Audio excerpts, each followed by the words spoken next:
All right, ladies and gentlemen, we are back once again. This is Nights at the Stanley Table. Technically, it is episode 3, even though we are going to be the second episode that is posted up on our Patreon and YouTube. It is Mark Stanley, joined by my co-host Kyle Knight. Kyle, how are you doing today? Pretty good, chilling. Good, good. Billing. Kind of mad about Avengers, but it's cool. So, I know we're a sports talk show, but we're going to talk a little bit about this. We're going to try to make sure this is absolutely spoiler free. But Kyle, you and I both went and saw Avengers over the weekend, and there was a lot. There was a lot that went down. So, They what killed did? SpongeBob. I don't understand how they killed SpongeBob in that movie, Hey man. man, did you see when John Cena rolled out there and then they killed him too? Like, I mean, Thanos is just out It here was doing crazy. everything. When What did Morgan Freeman become an Avenger? Man, can't you believe they finally killed off Stan Lee too? Just all them cameos, just finally killed him too. I don't know. I don't know, man. I don't know. But in all seriousness, like if y'all have not seen Avengers Infinity War yet, we are not sponsored by that movie, but please go see that movie because if you are a Marvel fanatic, um, it is an emotional roller coaster.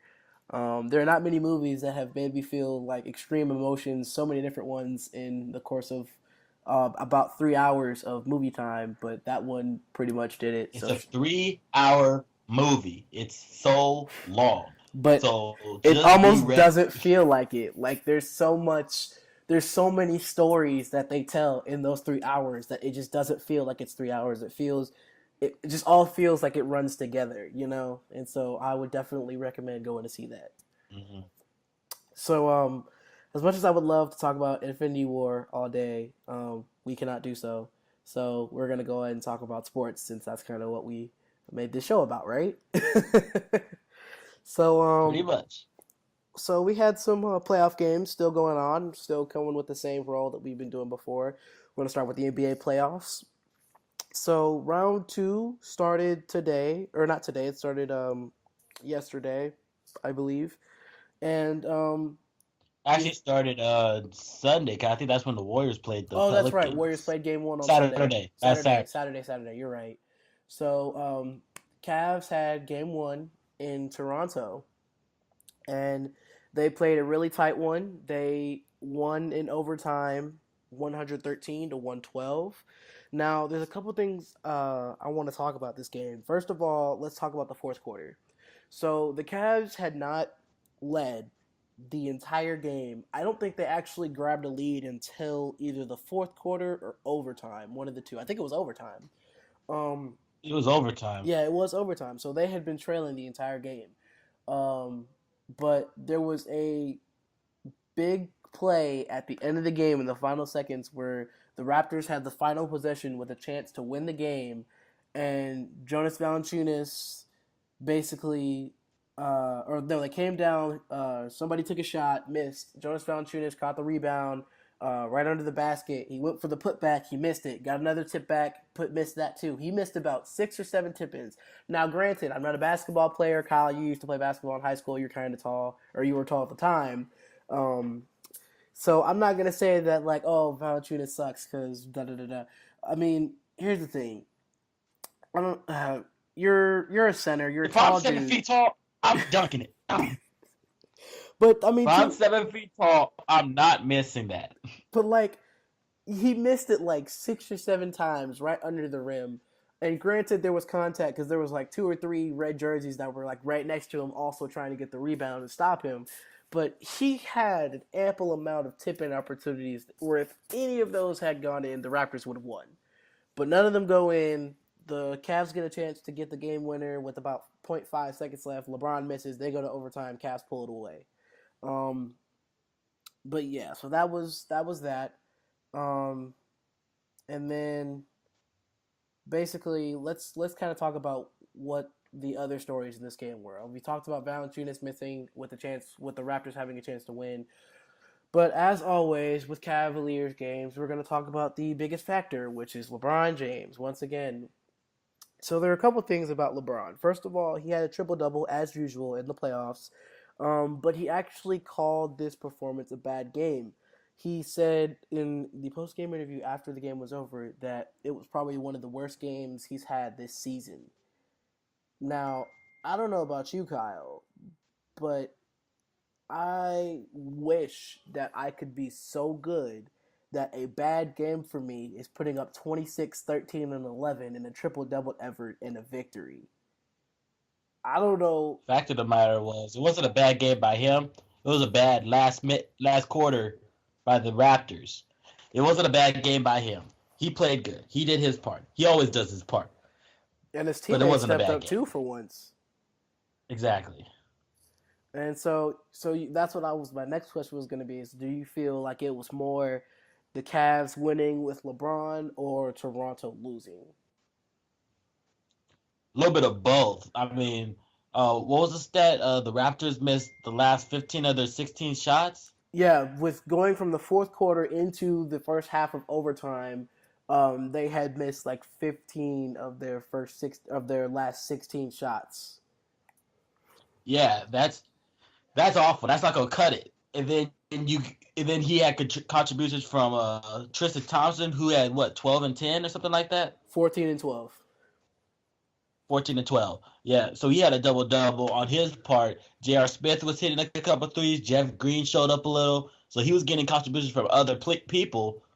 But then on the other side, the Raptors just weren't hitting open shots because they were open shots, some of them. And do you think that DeMar DeRozan also kind of? I mean, I get he's the star of the team, but do you feel like he kind of tried to do too much in that fourth quarter and that overtime? Because there were times where I kind of looked at him and he was just so determined to drive that it didn't look like he looked to pass at all, even to get the ball to like maybe Kyle Lowry or somebody else who could have opened some space for him. Even to the point where one time he Yeah, tried to back down somebody and then he was going to make a spin move and LeBron he almost swiped him. Luckily, LeBron had too much momentum and yeah, the ball went out of bounds. But still, just things like that where it felt like yeah. Because DeMar was trying to take on too much. yeah, because what it is that I will give it to DeMar DeRozan. He has developed his 3-point shot, but when crunch time, he hasn't developed that confidence to shoot the three ball when the game's on the line. So I feel him taking it. I feel like he thought he was obligated to take it inside and get his buckets, but he has to remember they have the highest scoring bench in the NBA, and he has other players that can score. He could have given it to Kyle Lowry to hit some shots. Ibaka had a chance actually to tie the game. He actually ended up missing that three or take the lead, Mm-hmm. but he actually ended up missing that three. Um, he has other players, so when they collapse on him, just kick it out. Just kick it out and let them try to hit a shot. Eventually, they're gonna have to make one. Eventually, You would think so, but then again, missing 15 of your last 16 doesn't doesn't really instill confidence, does it? exactly, exactly. So that's why he probably felt like he needed to score, but you can't just take it in the traffic where LeBron is all the time without consequences.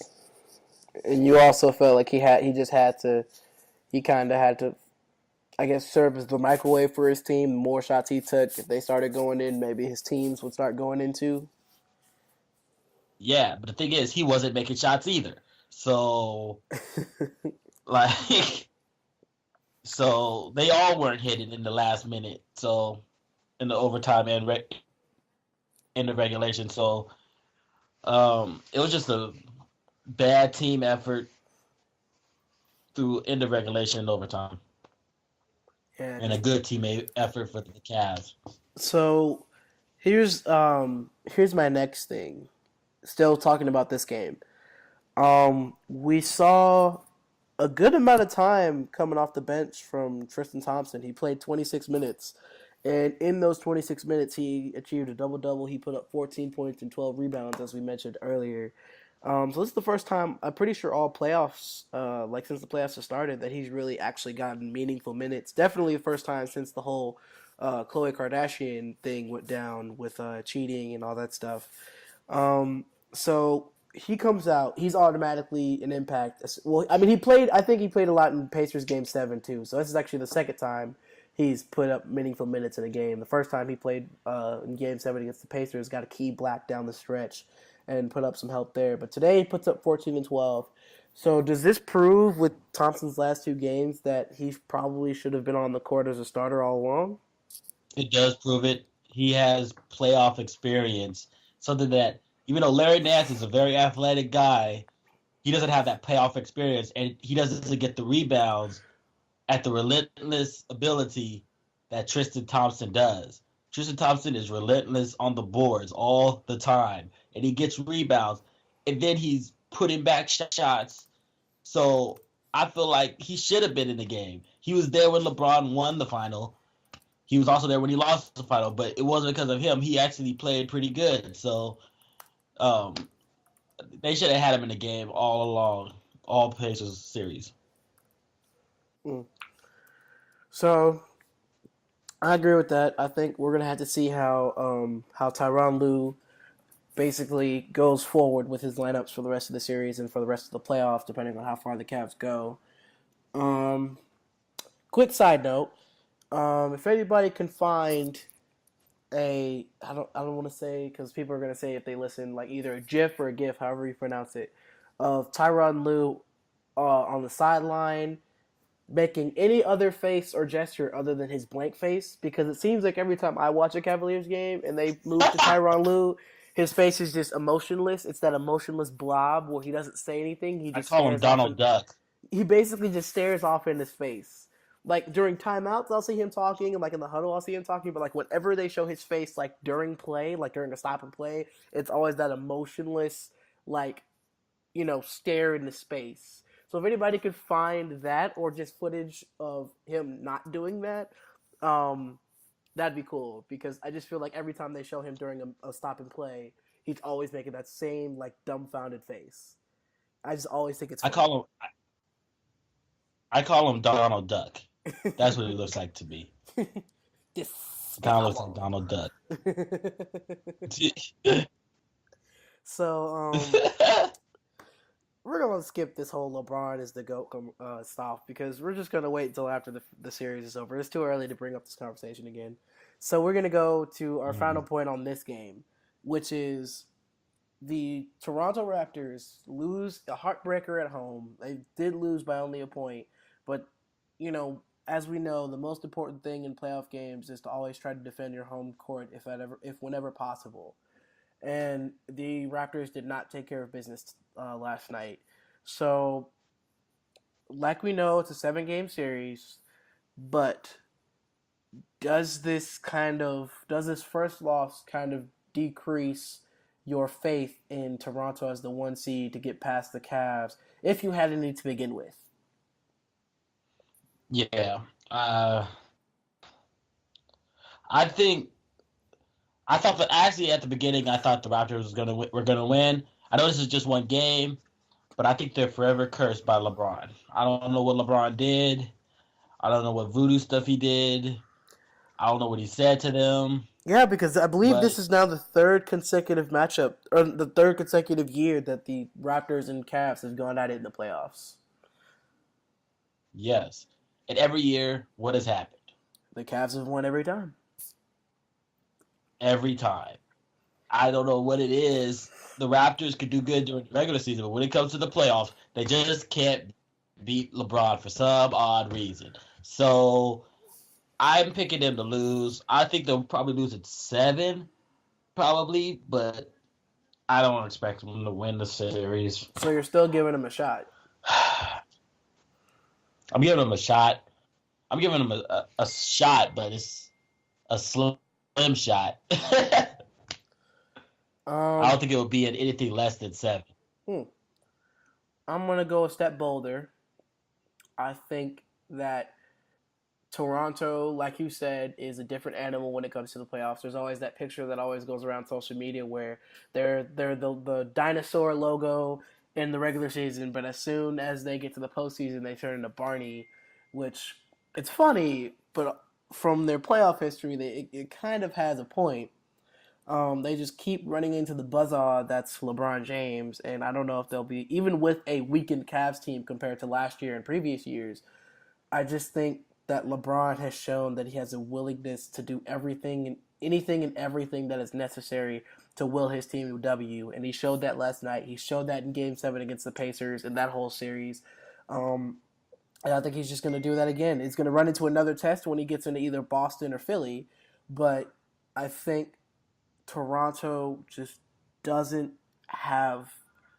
I don't want to sound cliche yet, but like I just don't think they have it yet. I just don't think it is there for them to be able to beat LeBron James. Let me ask you something. Let me ask you something, Mark. Mm-hmm. So, do you think that they should consider breaking up DeMar and Lowry? No, I actually don't. If they lose? I think that they just need to figure out what is going to work best for them as far as how DeMar and how Lowry team together, as well as how much they can get their role players involved. Because the Raptors have proven they can play ball. Like you don't just winning the 1 seed in the East is not necessarily easy. It's not as hard as getting a high seed in the West, but it's still not like it's not an easy feat. Not everybody can do that. But you know, it's just something happens whenever they get to the playoffs. It's like who can I compare them to? They're like the Capitals in hockey. It used to be the old Clippers. Well, no, like I'd say that they're more like the current day Capitals. The Capitals always have, actually no, it's obvious because they're both from Washington. They're the Capitals because in hockey the Capitals always have great regular seasons. They've won the President's Trophy. Who's both from Washington? Oh, I'm thinking of the Wizards. No, but for Toronto, and the Wizards too, but Toronto specifically, Toronto is basically like the Capitals. The Capitals have won the President's Trophy multiple times, which the President's Trophy is given to the best regular season record team. So they've been the 1 seed going into the playoffs multiple times, but yet they still haven't been able to get to a conference finals. Same thing with Toronto. Toronto's been as close as the conference finals, but they just can't get over that last hump to get to the finals. So it's like they always have consistently good teams, but they just can't make that last leap into becoming an elite squad. To be an elite squad for me, you have to prove that you can get into the big game. And they haven't. Can't that kind of be like the Clippers too? How they used to be with Blake and Chris Paul. They would always do good in the regular season. Then they finally get to the playoffs and just can't win. They could barely get out of the first round. If that. Yeah. I'll give Toronto more credit. Yeah. I'll give Toronto more credit than the Clippers, but yeah, they're gonna have to figure something out if they want to be taken seriously in playoffs coming forward. Otherwise, anytime they run into LeBron James, everybody's just gonna count them out. So I'm gonna go ahead and say you say Cavs. You said Toronto in 7 or Cavs in 7? Cavs. I'm gonna say Cavs in 5. No, I'll say 6. Cavs in 6 because the last 2 times they lost in 6. I'm gonna 5. It's gonna be. You only get him 1 game. I'm gonna say it's gonna be a repeat of the last 2 years. Cavs in 6, just like the last 2 years. Wow, you only giving them 2 games? Yep. That series will not finish in Toronto. That series will end in Cleveland. Wow, that's bold. It's bold, but I'm sticking to it. If it's wrong, it's wrong. I would love to be wrong. I would love for the Toronto to win, but I'm saying with LeBron James and how he wills his teams into areas that they should not be, like basically situations to win games that they should not be in given their talent level compared to who they're playing, I just can't see Toronto being that team. I can see the Sixers or Boston being that team, but I just can't see the Raptors being that team. So I'm going to go ahead and say Cavs in 6.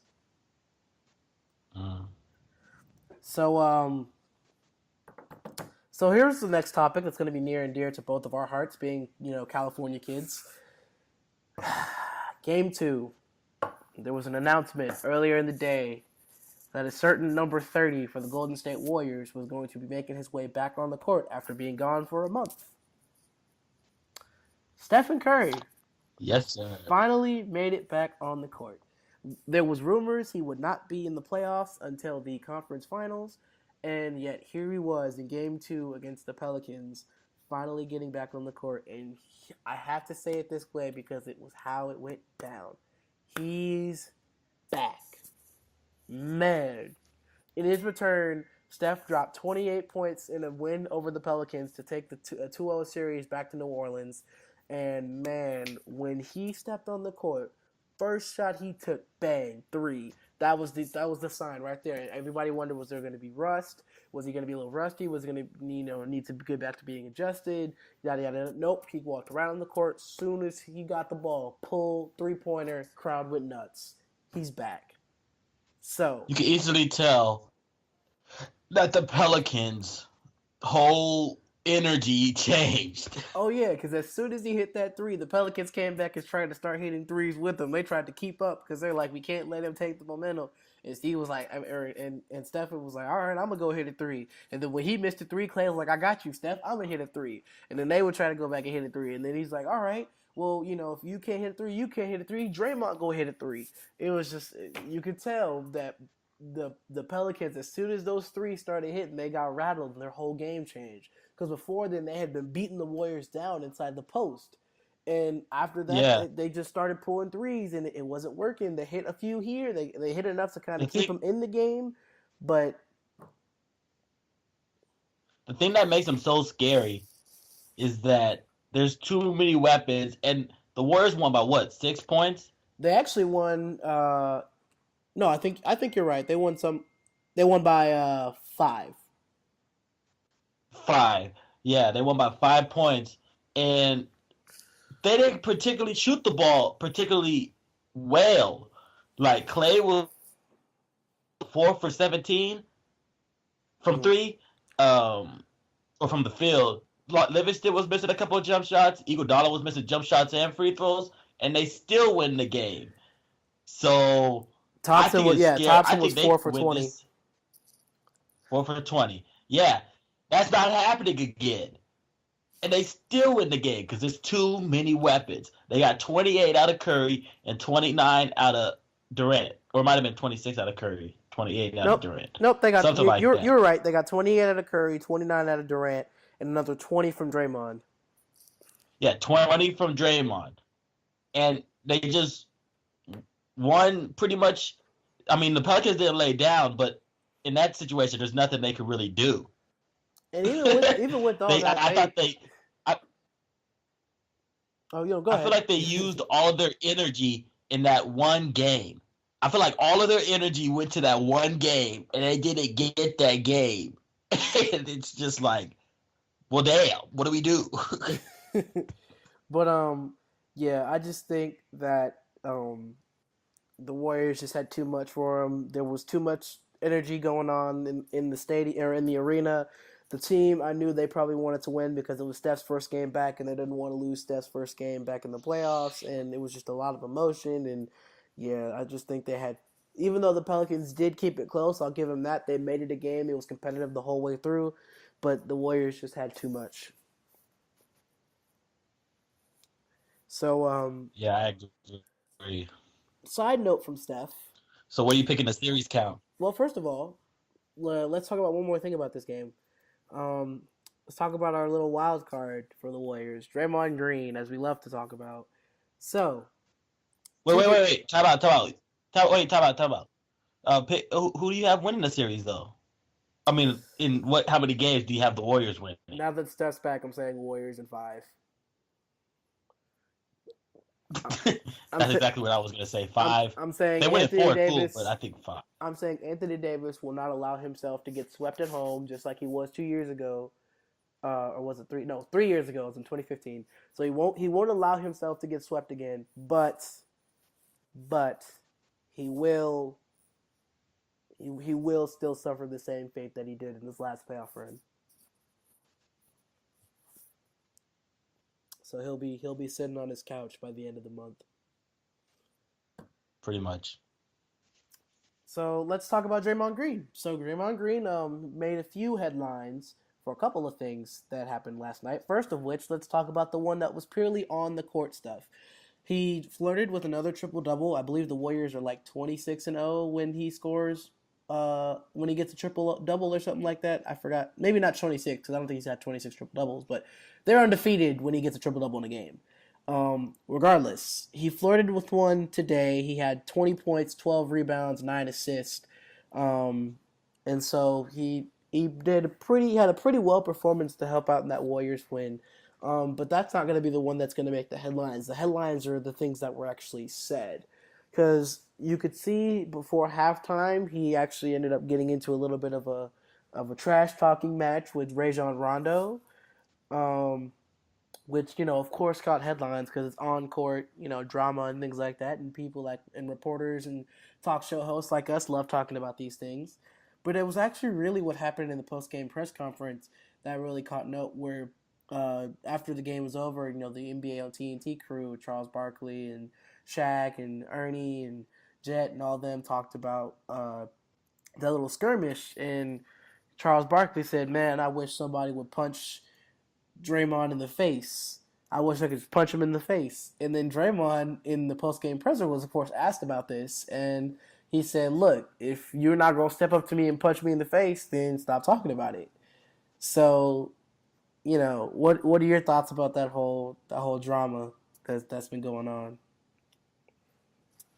Yeah, Charles, he's just, first of all, Charles is never like the Warriors in the first place. Or jump shooting teams, not even just the Warriors. He just doesn't like jump shooting teams. But specifically the So, Warriors.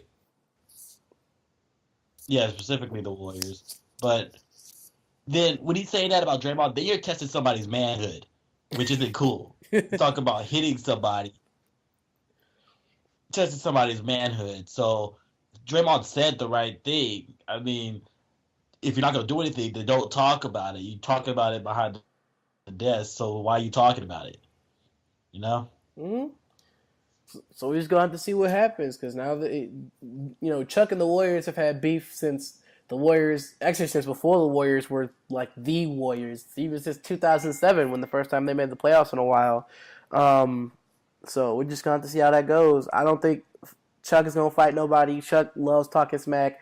He talks smack to Shaq all the time, but he knows that Shaq would beat him if they ever actually tried to come through with it. So, I think it's just Chuck trying to make headlines is what I think that is.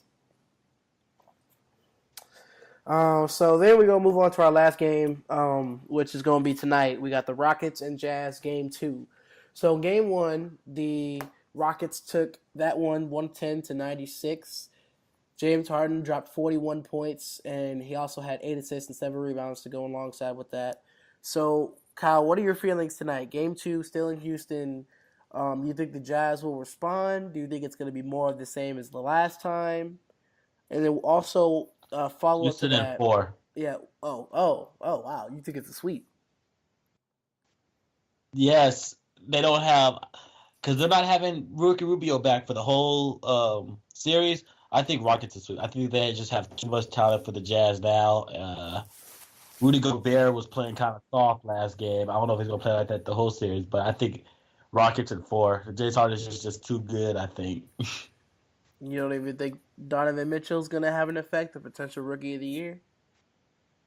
No. Yeah, he'll have an effect, but I don't think it's going to be enough of an effect to win a game. I'll say it'll be like Minnesota. They'll catch them sleeping one game at home. So I'll give the Jazz 1. I'll say Rockets in 5. Okay, Rockets in 5. Rockets. Cool. So we'll have to see how that goes. So with that, that's going to conclude our NBA talk. So I'm going to take a little bit of a break. And then we get back, we're going to talk a little bit about football. Now, I will give us a precursor here. This show is definitely going to be a little bit shorter than the last one. The last one was probably about a little over an hour. This one will hopefully not quite be as long. So we will be right back. And when we come back, we will talk about the NFL, a little bit about the draft, a little bit about some other headlines, and just things like that. So we'll be right back.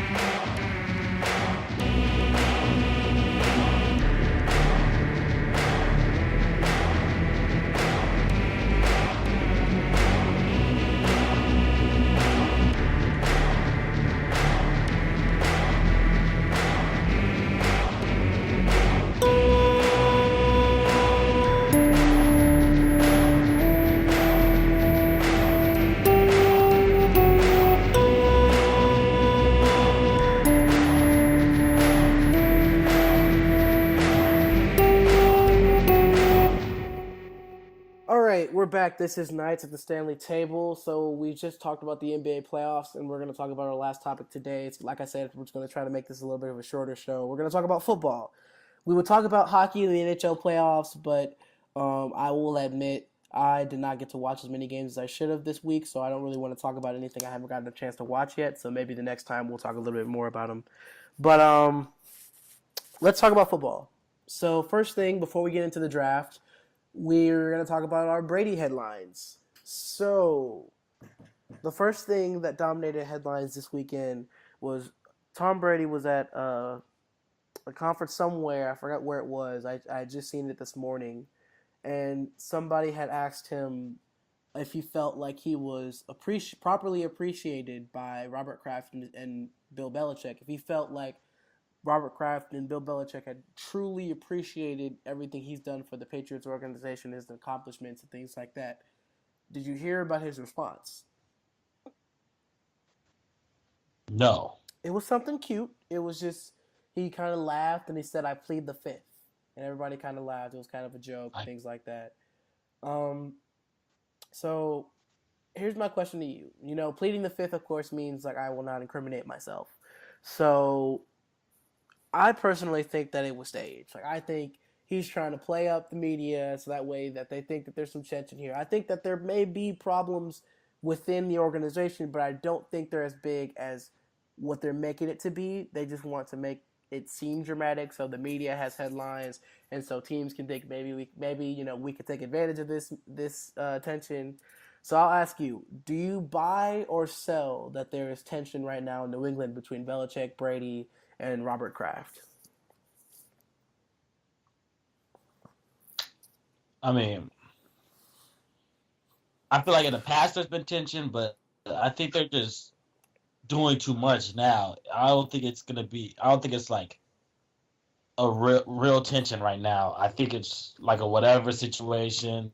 Tom's gonna be Tom, Bill's gonna be Bill, and it's just like a Tom and Jerry episode. How so?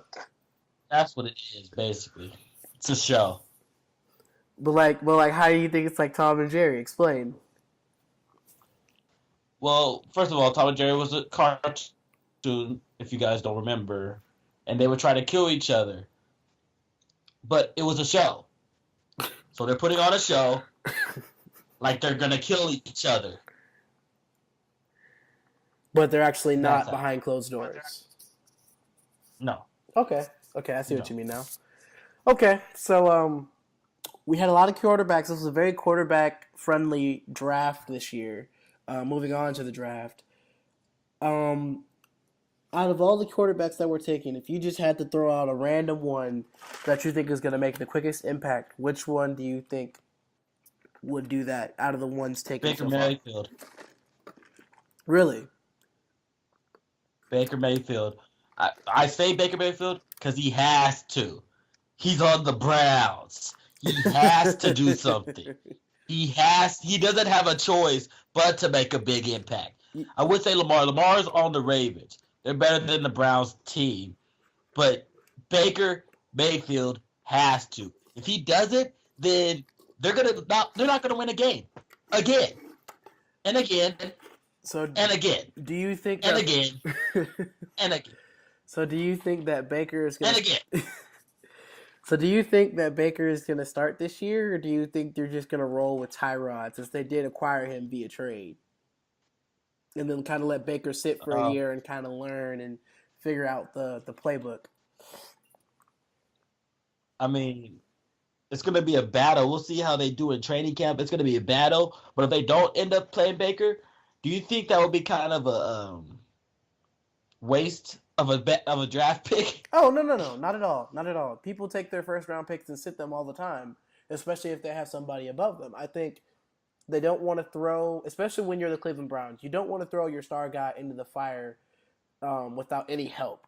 So they have help in receivers, but you want to give him time to learn the playbook. You want to give him time to get adjusted. You want to give him the time to learn who he can trust, who he can't trust, get used to throwing to certain people. And I think, and then also you have Tyrod Taylor, which feelings about Tyrod Taylor aside, like if you can feel one way about him or you can feel another way about him, depends on who you are. he still can be used as a teacher to kind of like help Baker get adjusted to being in the league. And so I think that if the Browns decided to sit him, even if the Browns performed terribly, it's nothing that they're not already used to. So what's another year of being bad as long as you keep some pieces that you need and as long as Baker learns to get ready to take the reins eventually. So I don't think it would be a waste of a draft pick. I think it'd actually be more beneficial to Baker if he sat a year rather than just being thrown into the fire in game one with not with only a summer to kind of like Do you think he's get gonna adjusted. sit a year? I think he will. No, let me rephrase that. I think he'll sit like at least half a year. I think they're going to run into the position that they did last year, which is they won't be able to figure out what's going on with Tyrod Taylor, and then out of frustration because Hugh Jackson really didn't catch any respect with me with these decisions. Where he's just like, all right, well, this isn't working, so we're going to go with another quarterback. And then when that quarterback doesn't work, it's like, all right, we're going to go back to the original quarterback. When that quarterback doesn't work, all right, we're going to go with the third stringer. It's like he just kind of threw quarterbacks in and week out, trying to figure out which one would work. And it's like they always say, if you have multiple quarterbacks, then you have no quarterback. You either have a number one guy or you don't. And so I think eventually they'll get sick of Tyrod, even though he could probably play pretty well and at least win them a couple of games rather than winning them zero, especially now that they have some receiver weapons to help him, depending on if Josh Gordon stays healthy, and Jarvis Landry will definitely be a benefit to that receiving core. But I think that Baker will probably get his season debut probably mid-season when they get sick of Belichick, or when they get sick of Tyrod Taylor. I'm still on the last topic. When they get sick of Tyrod Taylor, and then we'll have to see how Baker does from there. Right. So my second question is, we've talked about who you think will have the quickest impact. Who do you think might end up being a way too early judge of a bust out of the quarterbacks taken in the first round? A way too early judge? Mm-hmm. Uh, Lamar. I've heard some things that he's gonna be a bust. I think he could actually take them to a lot more wins. The Ravens, that is. Mm-hmm. I don't think he's going to be a bust. I think he's a really good quarterback, but I don't understand why people are calling him a bust. I think he could be a pretty good quarterback in it. So who do you think is going to be a bust out of the people taken out of the quarterbacks taken in the first round? I'll tell you who I want to see is maybe a bust. Josh Rosen, he's talking a little bit too much. Like he's the best quarterback that ever played the game. So, I mean, can you blame him for the confidence? I can't blame him for the confidence, but I can hold him accountable. This is true. I can hold him accountable. Larry, because there's going to be no excuses. He's going to be in Arizona. If he ends up starting on the Cardinals, there should be no excuses where he's not performing up to task with Larry Fitzgerald. Who else does he have at wide receiver? He also has David Johnson at running back, who's been proven to be pretty good. Yeah, David Johnson at the running back.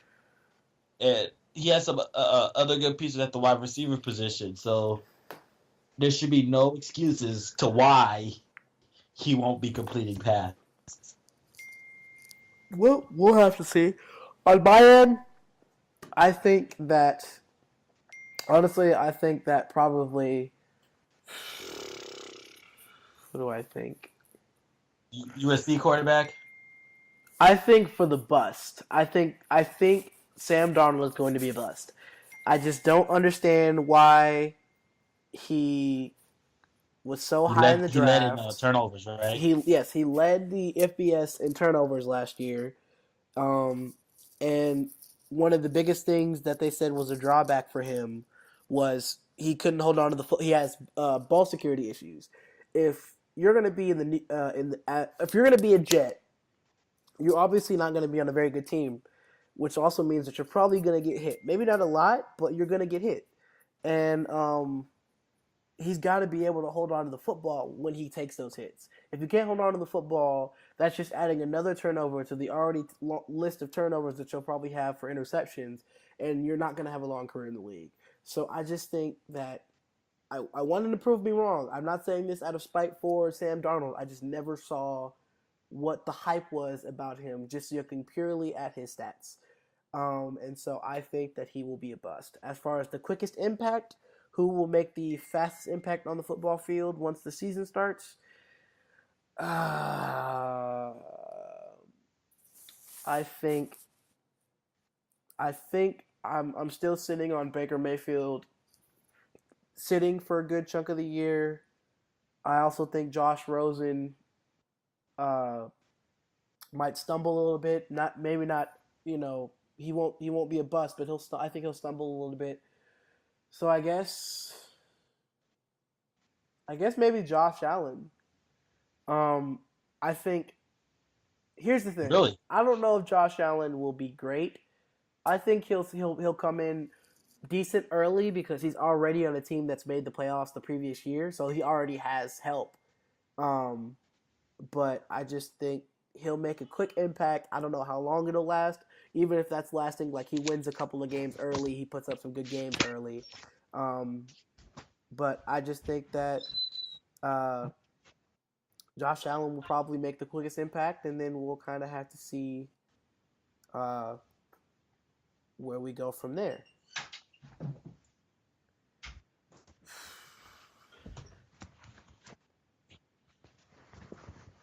Right.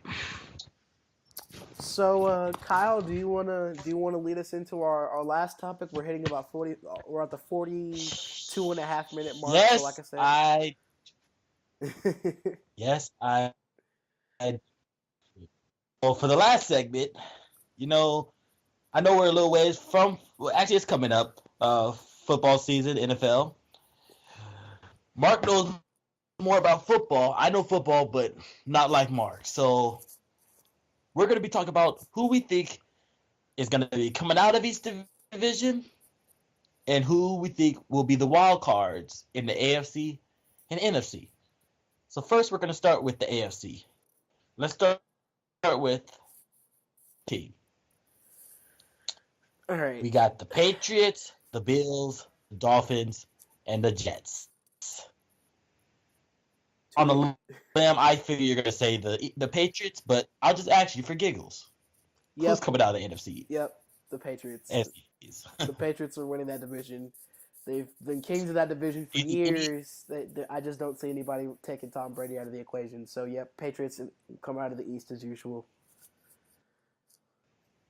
Do you think any of these teams will make the wild card in the playoffs? Or? I think, I want to say Buffalo's going to flirt with it again, but then again, I don't know how well Josh Allen's going to be starting there now that they no longer have Tyrod. I said that he's going to make the quickest impact, but I also did say that quickest impact could be like winning 3 out of your first 4 games, but then like falling off from there. So, I just I don't know. I don't think the Bills are the same team. With Tannehill behind center or whoever they have behind center in Miami. I just don't think they can do that, especially now that Jarvis Landry's gone. And the Jets are still picking themselves up off the ground now that they have Sam Darnold. I still don't think that it's going to help them because, like we said, where have we seen this before? The Jets take a USC quarterback in the first round in the top 5. I feel like we've seen this movie before. And I feel like it might have the same end result. Maybe not the same beginning result. Maybe not all the success in the beginning, but it'll definitely have the same end result. So Patriots take the East as usual, business as usual. Yeah, agreed. I don't know if the Bills could pull that off again this year. But okay, so let's move on to the next division. We got the AFC North with the Pittsburgh Steelers, the Baltimore Ravens, the Cincinnati Bengals, and the Cleveland Browns. Might be the weakest division. Probably not, but got some weak teams in there. Who do you think is going to win the division, and who do you think, if any, do you think will be in the wild card? Pittsburgh wins the division. I just don't see anybody in the North really stepping up to them. I think the Ravens will take a step forward They might even slide into the wild card because they weren't absolutely terrible last year, but What um, record do you what record do you think they would have? I think this here. Let me see if I can pull up the Steelers schedule real quick, and see if I can throw out a quick record number. Oh, I looked up 2017. That is not what I wanted. Okay, so it seems like the Steelers going into the regular season. So they're playing the AFC West and they're playing the NFC South. Oh, so they got the Patriots on the schedule, the Saints on the schedule, Jags. Okay, so looking at this first glance, um, we're gonna say that's a loss there and a loss there. Loss. You know what? I'm gonna go ahead and say probably like 11-5 ish range. I could see them For the losing. Ravens? Yeah. Oh no, for the Steelers. Um, Okay. I think they'll lose to New England. They'll lose to the Saints, and they could possibly lose to Jacksonville on the road. And then they'll probably lose some games that they shouldn't in between those. So I'll give them a little bit of leave room there. So I'm going to say 11-5 range for them. As for the Ravens, I'm going to pull up their schedule real quick.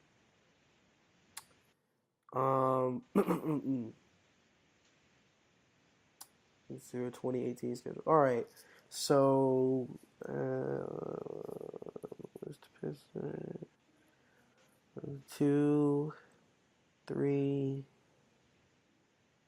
We'll see. I'll say, let's say the Ravens go anywhere between 8-8 and 10-6. So they could or could not make the playoffs depending on where everybody else in the AFC finishes up. They could slide as a wild card team. Mm-hmm. So that's my prediction for them. Okay. And then we have the AFC South. We have the Jaguars, the Colts who are 4-12, and the Texans who finished 4-12. Who do you think is going to win the division? This is tough. And This is probably one of my more mhm. difficult decisions, because I really want to say that three teams could make this could be the division that three teams make it in the playoffs. To be honest, I Hmm. I think the Jaguars, the Titans, and the Jaguars, the Titans, and the Texans can all make the playoffs next year. It's possible. And Leaving the Colts out. oh yeah, the Colts still don't have a direction yet. They're gonna need a couple more years. They just got rid of Pagano and all of them. They're still figuring it out. So I think that it could be the other three. So if I were to pick one, I'd say the Jaguars repeat because they still have the most complete team outside of just depending on if Bortles has another year like he did last year or anything close to it. I think the Texans come in a close second because I think Deshaun Watson comes out with a vengeance after getting hurt last year. And I think that he won't completely dominate in the games like he did last year, but I think he'll definitely do enough to get him a solid record. And I think the Titans will come in third, with the chance to kind of slide in like week 16 or 17 of the season to kind of slide in that last spot to slide in the division for a wild card spot as well. But yeah, as far as the division goes, Mm-hmm. I'm gonna go ahead and give it to Jacksonville, but Houston won't be very far behind. Okay. Okay. Hmm. So you think the Titans had a lucky season, or? No, I think they're getting better slowly. Um, I just think that there's so much talent in that division that they could still make the playoffs even if they don't necessarily win the division.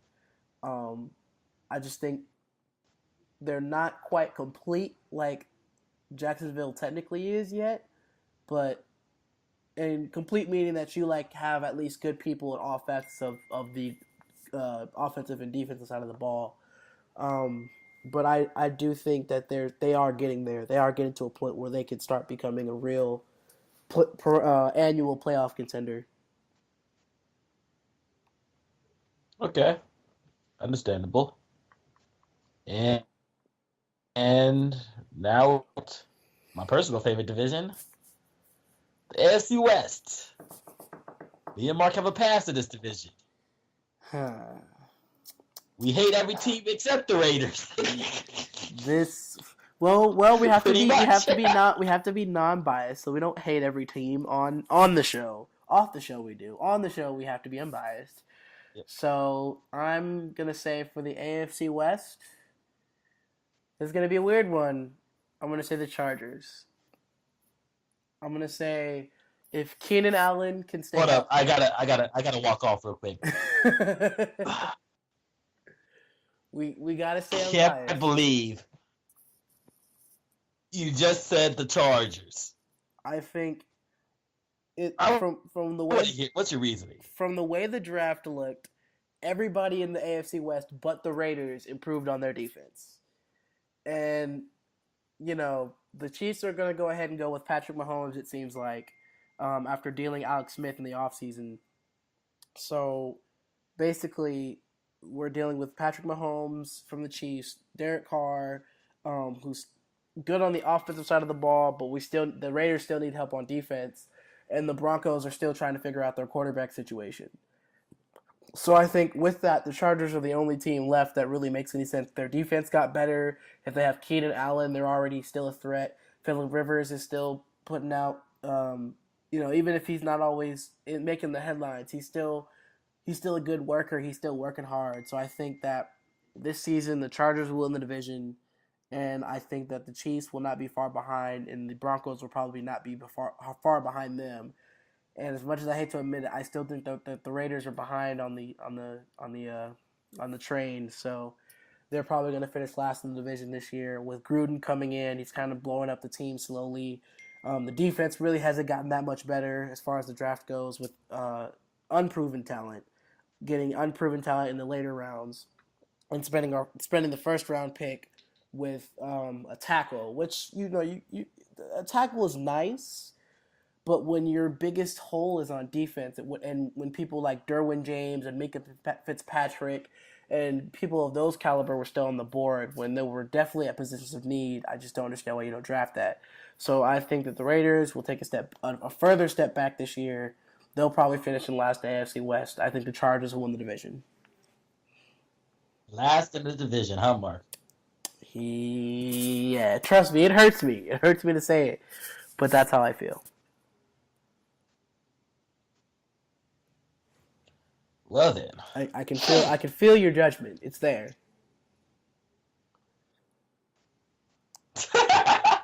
Well, that was the AFC. Let's go to the NFC. NFC East.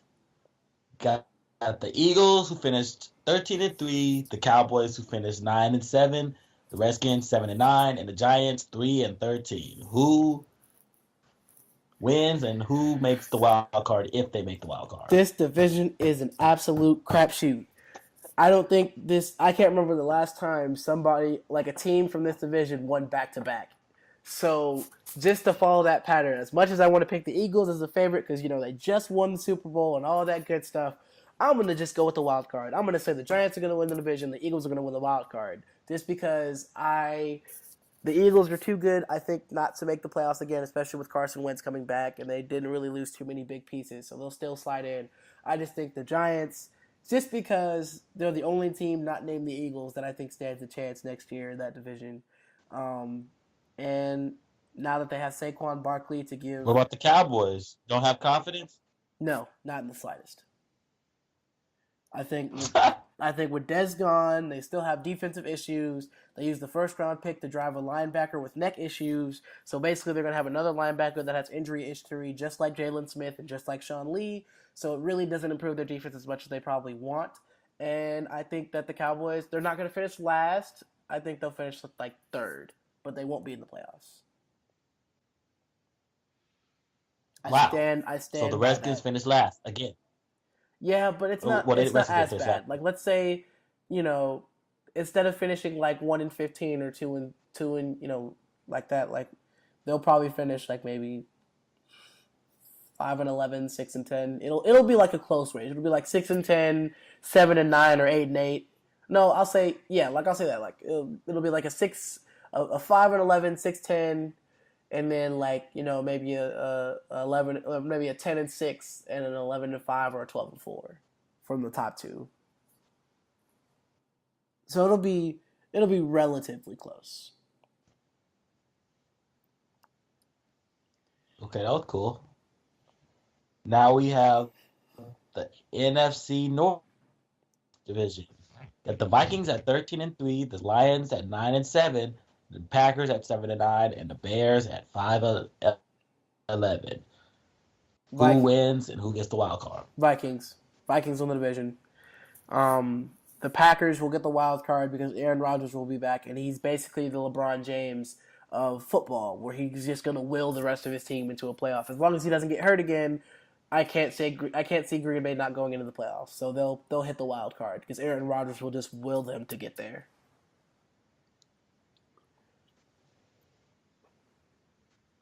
Okay, that's understandable. I'll pick those teams too. And then we got the NFC South. Got the Saints at 11-5 last year. Panthers at 11-5. Falcons at 10-6, and the Bucks at 5-11. Who wins? I'm pretty sure the Falcons got Calvin Ridley. They did. They did it. As if the Falcons needed any more They weapons did. on the receiving side of the ball. They got probably the best receiver out of Alabama since Amari Cooper. And I feel like that's going to be enough to bring them back up to potentially fighting for the division. So I'm going to say the Falcons are going to win the division, and the Saints are going to get the wild card, and I think the Panthers will come close. They could get in, they could not get in. I'm going to say no, but I'm going to say the Panthers are going to make it a close race for second and for that like final wild card spot. So, you don't think the Georgia curse is going to follow Atlanta this year?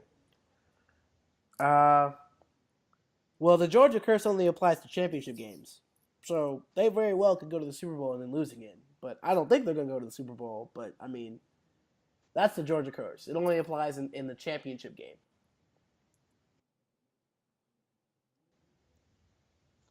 Okay, so let's go to the last division. Probably one of the most talked about right now, and has had the most changes.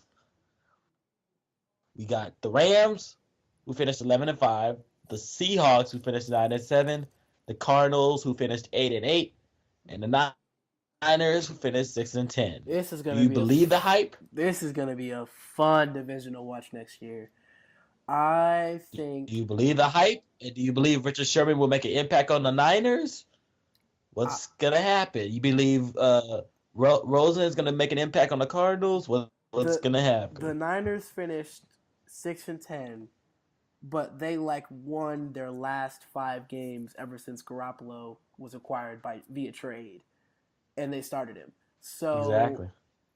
I think that the Rams are Mark, still. Mark, Mark, Mark, Mark, Mark, Mark, Mark, Mark, Mark, Mark, Mark, Mark. You didn't even let me I finish. know what you're thinking. What am I thinking? I know where you're going with this. Where am I You're going? gonna say Bears are gonna win the division, aren't you?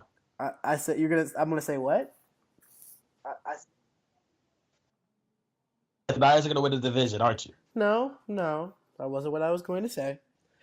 I said Yes, yes, yes, you are. no. That's not what I'm saying. That's not what I'm saying. What I was going to say was, I think that the Rams are still the team to beat in that division. I think they are. I also So think you that think they're gonna win the division? yes, but I'm saying that kind of facetiously because I've kind of hypocritically also picked them for the team to fall off as well because there's so much hype around them. And usually teams with the most hype end up falling flat when the season comes around. But I think that Sean McVay has really turned them around. I think they're really happy to be out of the Jeff Fisher bug.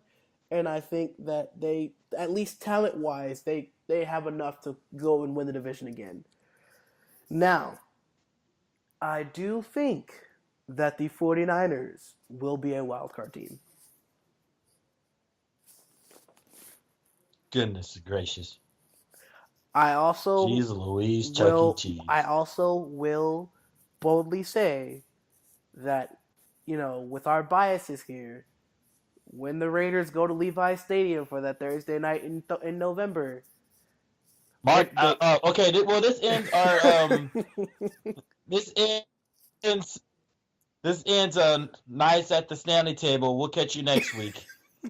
Excuse me, sir. I'm in charge of the recording here. Only I can cut this show off. Because No. I'm cutting it off today because I already know where you're going with this.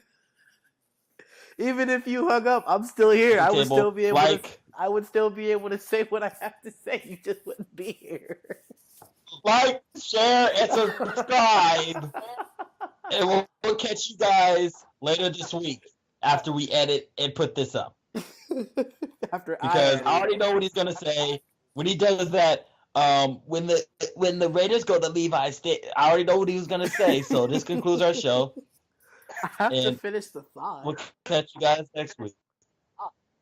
Like I said, I have the power to end this show. We'll catch you. So I'm gonna finish this with, like I said, when the Raiders go to Levi's on that Thursday night in November. You're not finishing.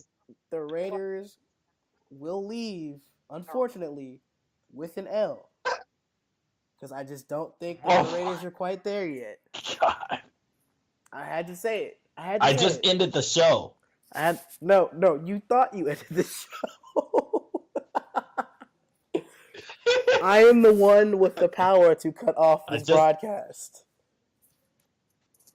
Whatever.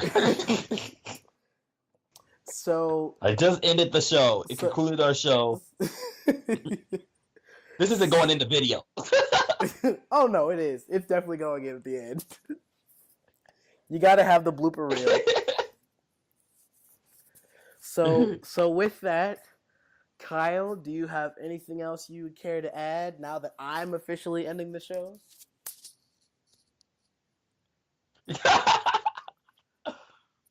Well, I don't know what to think, man. Like, what happens. There's so much hype around certain teams in the NFL that they could end up failing or they could just end up beating everybody to a pulp. Me personally, I think the Rams would just beat everybody to a pulp. But if they end up losing, great. Great. Do I think they're going to lose like that? No. And on another note, the Raiders don't have enough pieces on a real note. They started trading everybody that was there. The good people that were there. They needed to trade some cornerbacks. So they were beat the Niners. What you mean? Kyle still being the biased one. That's okay. I'm just saying the weapons on offense are there. The weapons on defense are not. So I'll just leave it at that. And that's assuming that Martavis Bryant can stay on the field and not get suspended again. So, yeah. Yeah. So before we go, I'm just going to talk a little bit about the draft because, like I said, before I work at the stadium, so I actually got to work over that weekend. The first night I didn't work. I actually was off that day, so I came up there and I went to the fan experience. I kind of, took pictures and videos of that, which you can see on the vlog that I posted, which should be the video before this one went. Oh no, the second to last video before this one goes up because I also posted the logo video for our official logo. And that way you can kind of see what my experience was. We were in the fan section. It was free. We went up there, watched the draft, saw a whole bunch of fans from different places. There were a bunch of Cowboys fans, a bunch of Eagles fans, a lot of Bills fans, a lot of Browns fans. Pretty much everybody was there from different fan bases. So it was a lot of fun. Like I said, if you want to see more about my experience over that weekend, both while I was working and while I was off, I took plenty of videos there. And then one of my big memories that you don't see in that video is if anybody remembers Shaquem Griffin, who was drafted by the Seattle Seahawks, the one who doesn't have a hand. He's got a great story. He was drafted by Seattle on the last day, and I actually saw him when he came in and when he left. Basically, I saw him when he was leaving because he left out the same door that I work. I work one of the entries. And so it was kind of cool to see him and say hi and as he left and wish him a congratulations. So Shaquem Griffin, if he ever listens to this, good luck or congratulations on getting drafted and getting a chance to play with your brother, and best of luck. So other than that, that's pretty much all I got. We're going to cap this show a little under an hour and 10 minutes. So not quite the hour 15 that we had before. But like with editing and with music, it'll probably be a little bit longer. So I thought it was going to be a shorter show. It's still shorter than an hour and a half, but it's still over an hour. So, Kyle, anything else you want to add? No, man, I think we pretty much covered everything. Like, share, subscribe. Follow us on the socials. So, could we be posting on the socials? So, follow us on the socials. Yep. So if you want to follow us on social media, Kyle, if you want to plug your social media, I'll plug our social media afterwards. So that way they can follow us personally as well as on our official Twitter account. So if you want to plug yours first, I'll plug mine next. Oh, yeah. So, you can follow me on the Grammage. On the Grammage at K100X100. Follow me on the Twitter. I'll be forgetting these names. You can follow me on the Twitter at Kyle Z _Knight. KNIJST. And yeah. And then you can follow me. You can follow my regular page, which is on Twitter, which is at MarkStanley510. So MarkStanley 510. You can follow our show page on Twitter, which is at the KATST Show. That's the THEKATST Show. So nights at the Stanley Table Show on Twitter as well. And then in the description, I think Mark could put it in the description, our socials and stuff like that down below in the description. Look at you giving me more work to do. But yeah, so I'll probably put it in the description, and and then follow our YouTube, of course. Subscribe, like if you like this video, and then if you really like this video, you really like wanting to support us and support our journey, follow us on Patreon. I'll put the description in the link below as well, so that way you can support us on Patreon. So that way we can, potentially make some extra money off of doing something that we love. And that which is talking to each other and then talking about sports. So support us on Patreon too. Other than that, that's what all we got. That's our show today. On behalf of myself and Kyle, this has been another edition of Nights at the Stanley Roundtable, and we will see you next time for our next show. Have a great, wonderful day.